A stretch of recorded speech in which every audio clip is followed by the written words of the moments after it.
പക്ഷെ ഈ പറഞ്ഞ പോലെ പ്രണയിക്കുന്നത് കുഴപ്പമില്ല, പക്ഷെ പ്രണയത്തിന്റെ മറവിൽ ഇവിടെ കൊലപാതകങ്ങൾ നടക്കുന്നു, വിഷം കൊടുത്തു കൊല്ലുന്നു. അവിടെയൊക്കെയാണ് അത് പ്രശ്നങ്ങൾ വരുന്നത്. അവിടെയാണ് ഒരു ഇത്. കാര്യം നമ്മൾ പ്രണയിക്കുന്ന ഒരാളെ എങ്ങനെ നമുക്ക് കൊല്ലാൻ പറ്റും? അപ്പൊ അത് പ്രണയമാണോ? ഇപ്പൊ രണ്ട് സുഹൃത്തുക്കൾ തമ്മിൽ ഒരു പൊതു സ്ഥലത്ത് വെച്ച് ആ സമയത്ത് കുറെ നാളിന് ശേഷം തമ്മിൽ കണ്ടുവന്നിരിക്കട്ടെ, അതൊരു ആണും പെണ്ണും ആയിക്കോട്ടെ, അവർ ആ കുറെ കാലത്തിന് ശേഷം അവിടെ കണ്ടു എന്നുള്ള ഒറ്റ കാരണം കൊണ്ട് അവർ ചിലപ്പോൾ ഒന്ന് ഹഗ് ചെയ്തെന്നിരിക്കും. ഈ ഹഗ് ചെയ്യുന്നത് സമൂഹം കാണുമ്പോൾ ഇവരുടെ സ്നേഹപ്രകടനമായിട്ട് കാണുമോ, ഇതിനെ അവിഹിതമായിട്ട് കാണുമോ? എത്ര രീതിയിലായിരിക്കും അത് വ്യാഖ്യാനിക്കപ്പെടുന്നതെന്ന് അറിയാവോ? ഒരു പക്ഷേ ഇന്നത്തെ സോഷ്യൽ മീഡിയയുടെ അതിപ്രസരം കാരണം ഏതെങ്കിലും ഒരുത്ത മൊബൈലും കൊണ്ട് ആ ഒരു മൊമെന്റ് ക്യാപ്ചർ ചെയ്ത് കഴിഞ്ഞാൽ പരസ്യമായിട്ട് നടു റോഡിൽ കാമകേളിന്നോ അല്ലെന്നുണ്ടെങ്കിൽ അങ്ങനെ എന്തെങ്കിലുമൊക്കെ വാക്ക് ഉപയോഗിച്ച്, അതായത് തെറ്റായ വാക്ക് ഉപയോഗിച്ചാൽ മാത്രമേ കൂടുതൽ നെഗറ്റീവ് പബ്ലിസിറ്റി കൂടുതൽ കിട്ടാൻ വേണ്ടിയിട്ട് അത്തരം വാക്കുകൾ ഉപയോഗിച്ചിട്ട് അതിനെ പബ്ലിസിറ്റി ചെയ്യും. അവരുടെ ജീവിതത്തിൽ ഉണ്ടാവുന്ന ബുദ്ധിമുട്ടുകൾ എന്തൊക്കെയായിരിക്കും? കുറെ നാളുകൾക്ക് മുമ്പ് അമ്മയും മകനും ആലപ്പുഴ കനാൽ തീരത്തിരുന്ന് ഒരു വൈകുന്നേരം വിശ്രമിച്ചിരുന്നപ്പോൾ കാമുകിയും കാമുകനുമാണെന്ന് പറഞ്ഞുകൊണ്ട് പോലീസ് അവരെ പിടിച്ചോണ്ടുപോയി. എല്ലാ മാധ്യമങ്ങളിലും വന്നൊരു വാർത്തയാണ്. സഹോദരനും സഹോദരിക്കും ഒരിടത്ത് പൊതുവായിട്ട് നിൽക്കാൻ പറ്റത്തില്ല, അമ്മയ്ക്കും മകനും നിൽക്കാൻ പറ്റത്തില്ല. അവരെ ചിലപ്പോൾ പ്രായം കൊണ്ട് അവരെ കാണുമ്പോൾ അമ്മയും മകനുമാണെന്ന് തോന്നത്തില്ലായിരിക്കാം, അല്ലെ സഹോദരനും സഹോദരിയാണെന്ന് തോന്നാൻ പറ്റത്തില്ല. പക്ഷെ ഇവർക്ക് പോലും പരസ്യമായിട്ട് പൊതുസ്ഥലത്തേക്ക് ഇറങ്ങാൻ പറ്റത്തില്ല. കാരണം സമൂഹം ഇങ്ങനെ അങ്ങ് വ്യാഖ്യാനിച്ചു വെച്ചേക്കാണ്, പ്രണയമാണ്, അവിഹിതമാണ്, ഇത്തരത്തിലേക്ക്. ഈ മാനസികാവസ്ഥയും ഈ ആ ഒരു പ്രവണതയാണ് ചോദ്യം ചെയ്യപ്പെടേണ്ടത്. ശരിക്കും പ്രണയം ചോദ്യം ചെയ്യപ്പെടേണ്ട ഒരു കാര്യമേ അല്ല അത്. ഇതിനൊക്കെയുള്ള ഒരു പ്രതിഷേധം കൂടിയാണോ ഈ ഒരു സിനിമ? ഏതെങ്കിലുമൊക്കെ തരത്തിൽ അങ്ങനെ പ്രതിഷേധിക്കാൻ ശ്രമിച്ചിട്ടുണ്ട്. അപ്പൊ പേടിയില്ല. ഞാൻ പറഞ്ഞു, ഇപ്പൊ നമ്മൾ സിനിമയിലൂടെ പലതും പറഞ്ഞു കഴിഞ്ഞാൽ അറ്റാക്കുകൾ, ഈ പറഞ്ഞ സോഷ്യൽ മീഡിയ സൈബർ അറ്റാക്കുകളുടെ കാലമാണ് ഇപ്പോ. ഇത് സിനിമ ഞാൻ പറഞ്ഞില്ല, ഇതിപ്പോ 13-ാം തീയതി പടം റിലീസ് ചെയ്യപ്പെടുവാണ്. റിലീസ് ചെയ്യപ്പെട്ട സിനിമ പുറത്തേക്ക് പോയി കഴിഞ്ഞാൽ പിന്നെ ഇത് എന്റേതല്ല, പിന്നെ വരുന്ന അറ്റാക്കുകളൊന്നും അങ്ങനെ ബാധിക്കേണ്ട കാര്യമില്ല. അത് കാരണം 100 മനുഷ്യരുണ്ടെങ്കിൽ 100 മനുഷ്യരുടെയും കാഴ്ചപ്പാടും അവന്റെ ചിന്താഗതിയും എല്ലാം ഡിഫറെന്റ് ആണ്. അപ്പൊ അത് ഏത് രീതി ചിന്തിക്കുന്നു എന്നുള്ളത് എന്റെ വിഷയമല്ല, ചിന്തിക്കുന്നവരുടെ വിഷയമാണ്. എന്റെ വിഷയമായിട്ട് ഞാൻ എടുക്കാറില്ല. എല്ലാത്തരം വിമർശനങ്ങൾ വന്നാലും ഞാൻ അതിനെ അക്സെപ്റ്റ് ചെയ്യും. തിയേറ്ററിലേക്ക് എത്തുകയാണ്, അപ്പൊ ആദ്യമായിട്ട് നായികയാവുന്നു. അപ്പൊ എന്താണ് ഈ പറഞ്ഞ പോലെ സംവിധായകന് പേടിയില്ല എന്ന് പറഞ്ഞു. സിനിമ പുറത്തിറങ്ങി കഴിഞ്ഞാൽ നായികയ്ക്ക് പേടിയുണ്ടോ? ഇല്ല, പേടിയില്ല. ഒറ്റ വാക്കിൽ പറഞ്ഞു. പേടിയുണ്ടോ? ഒരിക്കലും അഭിനയിച്ചതോ പക്ഷെ ഇത് സിനിമ എന്താണെന്ന് പറയാലോ, ഇതെന്താണെന്ന് അറിയാലോ, അപ്പൊ നമുക്ക് പേടിയില്ല.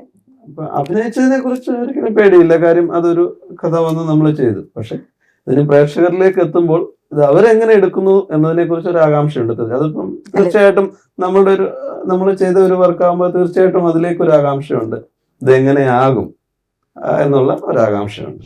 അതല്ലാതെ ചെയ്ത വർക്ക് തീർച്ചയായിട്ടും കോൺഫിഡൻസ് ഉണ്ട്, നമ്മൾ ചെയ്തു.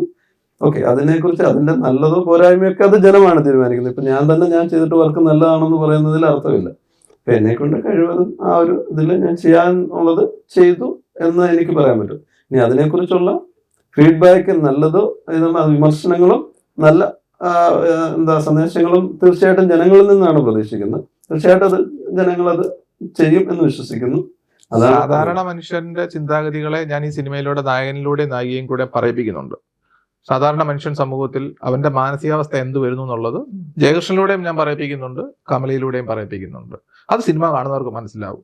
അപ്പോൾ അവർക്ക് സ്വയം ഉള്ളിൽ തോന്നും, ഞാനും ഇങ്ങനെ ആയിരുന്നല്ലോ, അല്ലെ എന്റെ മാനസികാവസ്ഥ ഇങ്ങനെ ആകാൻ പാടില്ലായിരുന്നു എന്ന് തോന്നിക്കുന്ന സീനുകൾ ഈ സിനിമയിലുണ്ട്.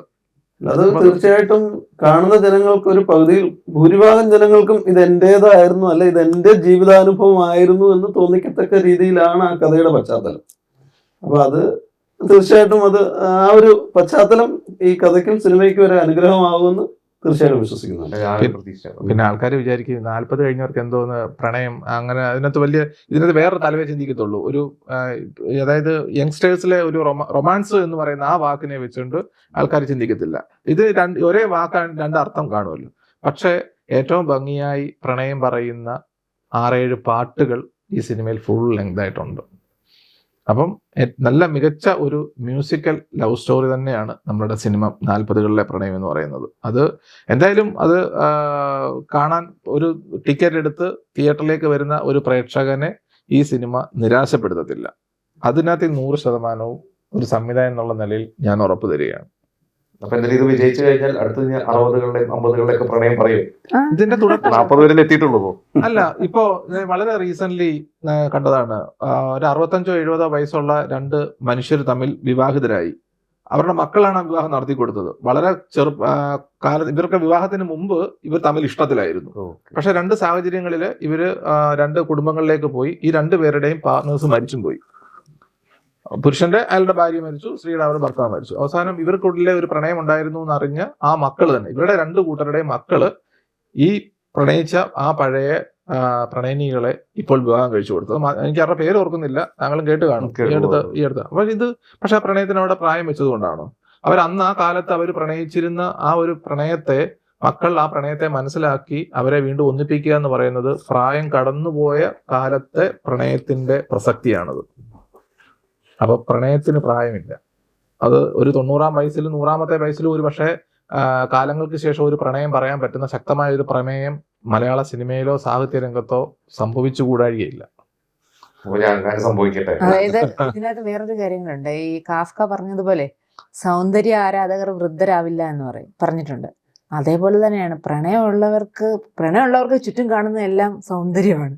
അപ്പൊ അവരൊരിക്കലും അവർക്ക് പ്രായമാവില്ല. അപ്പൊ എന്തായാലും ബാക്കി തിയേറ്ററിൽ ഇറങ്ങട്ടെ, പ്രേക്ഷകർ തീരുമാനിക്കട്ടെ. തീർച്ചയായിട്ടും പ്രേക്ഷകർക്ക് തന്നെ വിട്ടുകൊടുത്തിരിക്കുകയാണ്. പ്രേക്ഷകരോട് പറയുന്നത്, ഞാൻ ഈ സിനിമ നിങ്ങളെ നിരാശപ്പെടുത്തത്തില്ല, നിങ്ങൾക്ക് ഈ സിനിമ ആസ്വദിക്കാൻ കഴിയും. പുതിയ നായകനെയും ഇൻട്രൊഡ്യൂസ് ചെയ്യും. തീർച്ചയായിട്ടും അവര് മലയാള സിനിമയിലേക്ക് അങ്ങനെ രണ്ടുപേരെ കൈപിടിച്ച് കൊണ്ടുവരാൻ കഴിയും എന്നുള്ളത് എൻ്റെ സന്തോഷമായി തന്നെ കാണുന്നു.